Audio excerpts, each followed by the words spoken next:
Supreme court की direction के बाद में एक सर्वे करवाया पूरे देश के अंदर अलग अलग संस्थाओं से, चाहे वो बनारस हिंदू विश्वविद्यालय हो, मद्रास आईआईटी हो और अलग अलग संस्थान हो, उन सब से अलग अलग डिपार्टमेंट से सर्वे कराया। उसमें ये बात निकल के आई कि 16 साल तक के जो बच्चे हैं उनको कोचिंग में नहीं लिया जाए, उसके बाद कोचिंग के अंदर उनका एडमिशन हो।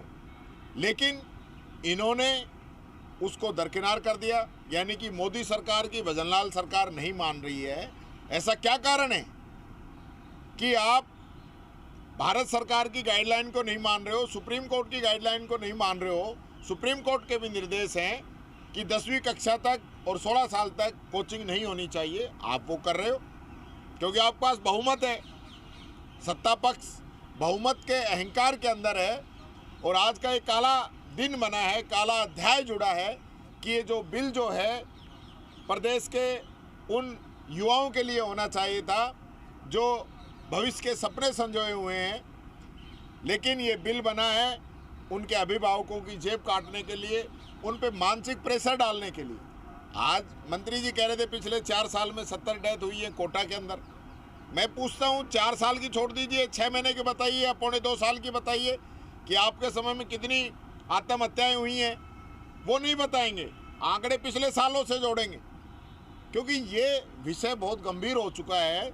सब लोगों की नज़रें थी इस पर, लेकिन ये लोग कोचिंग माफियाओं के आगे झुक गए, उनसे मिल गए और ये बहुत ही कमज़ोर कानून यहाँ पे आया है। मैं समझता हूँ आने वाले भविष्य में इस कानून को चैलेंज किया जाएगा, लोग कोर्टों के अंदर भी जाएंगे और जो यहाँ बच्चों को जो सहूलियत मिलनी चाहिए थी वो दिलाने का काम करेंगे। पुलिस साहब, लेकिन आपके पार्टी के राजेंद्र पारिक साहब हैं जो प्रवर समिति में थे, वो तो ये कह रहे हैं कि 16 साल से कम, मतलब 14 साल ही ठीक है कोचिंग की जो एज है, वरना बच्चे बाहर जाकर के पढ़ेंगे।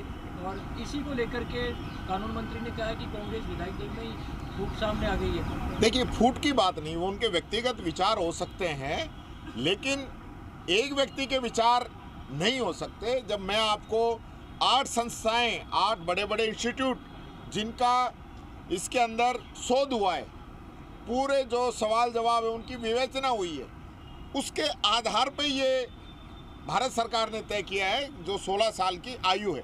किसी एक व्यक्ति ने तय नहीं की, टीकाराम जूली कह रहा है या पारिक जी कह रहे हैं या सरकार कह रही है, इनके कहने से तय नहीं की।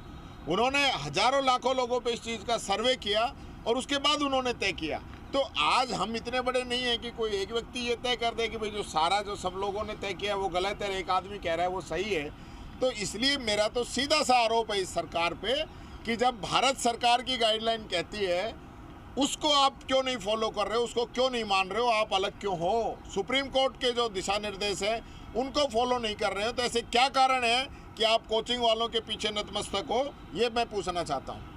पारिक साहब को लेकर के कोई विधायक दल में पहले चर्चा नहीं हुई थी क्या? क्योंकि आफ्टर ऑल सारा मामला तो पार्टी में विभेद की तरफ ही जाता है। देखिए, बिल पे सब लोग अपने अपने विचार रख सकते हैं, रखते हैं, पहले भी रखते आए हैं, तो उनके व्यक्तिगत विचार होंगे। लेकिन पार्टी के लगभग जो सदस्यों ने जो बात रखी है वो इस चीज़ को लेके रखी है कि बच्चे जो डिप्रेशन का शिकार हो रहे हैं नहीं होना चाहिए, जो आबादी एरिया है उससे कोचिंग बाहर होनी चाहिए, जो स्कूलों में नामांकन और कोचिंग में नामांकन साथ चल रहा है नहीं होना चाहिए। ऐसे कोई 50-60 सुझाव जो है सब लोगों ने अलग अलग दिए हैं, तो सब लोग अपने अपने सुझाव दे रहे थे, तो ऐसी कोई बात नहीं है। इसको तो बीजेपी ये चाहती है कि भाई इनके अंदर ये हम ये कर दें कि भाई इनके विचार आपस में नहीं मिलते हैं। उन्होंने सिर्फ 16 साल पे अपनी राय रखी थी, हो सकता है सीकर का उनके लोकल कोई बात हो, लेकिन पूरे प्रदेश के लिए उन्होंने एक शब्द नहीं कहा, कोटा के लिए एक शब्द नहीं कहा, तो उसको आप इस चीज़ से कैसे जोड़ सकते हैं? दूसरा मैं एक और कहना चाहूँगा, एक बिल और लेके आए हैं जो RUHS को बदल के अब ये एम्स की तर्ज पे रिम्स बनाना चाहते हैं। मैंने सदन के अंदर भी कहा, अब भी मैं कहना चाहता हूँ कि आप लोग हमारी योजनाओं के तो नाम बदल रहे थे, अब हमारे आप जो बड़े बड़े संस्थान हैं उनके नाम भी बदलने लग गए। RUHS वो मेडिकल कॉलेज हॉस्पिटल है जिसने कोविड के समय में यहाँ की जनता की सेवा की है। यहाँ के स्टाफ ने कोविड के समय में जनता की सेवा की। जब सब लोग छुप गए थे उस समय भी RUHS 24 घंटे काम कर रहा था। आपने खुद, मुख्यमंत्री जी ने पिछले बजट के अंदर 750 करोड़ रुपए की घोषणा की थी RUHS के लिए। मैं पूछना चाहता हूं, 1 रुपया भी 750 करोड़ में खर्च किया है क्या? और आप एम्स की तर्ज पे जो रिम्स बनाएंगे उसके लिए आप कह रहे हो कि 1000 करोड़ रुपए हम खर्च करेंगे। तो क्या प्लानिंग है और क्या आपका उसके लिए DPR आपने तैयार कर ली कि 1000 करोड़ रुपए हम कैसे कैसे खर्च करेंगे? इसका कोई जवाब सरकार के पास नहीं है, क्योंकि सरकार सिर्फ नाम बदलना चाहती है।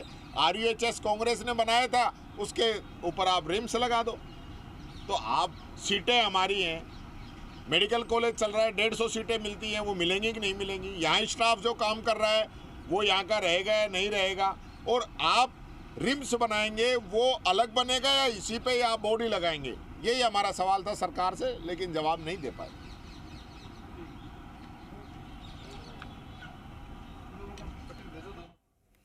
तो टीकाराम जूली को आप सुन रहे थे, और आज क्या क्या चर्चा रही और क्या सवाल किए गए और उन सवालों के जवाब क्या मिले हैं या फिर जवाब नहीं मिल पाए, इन तमाम चीज़ों को लेकर मीडिया को उन्होंने बताया है।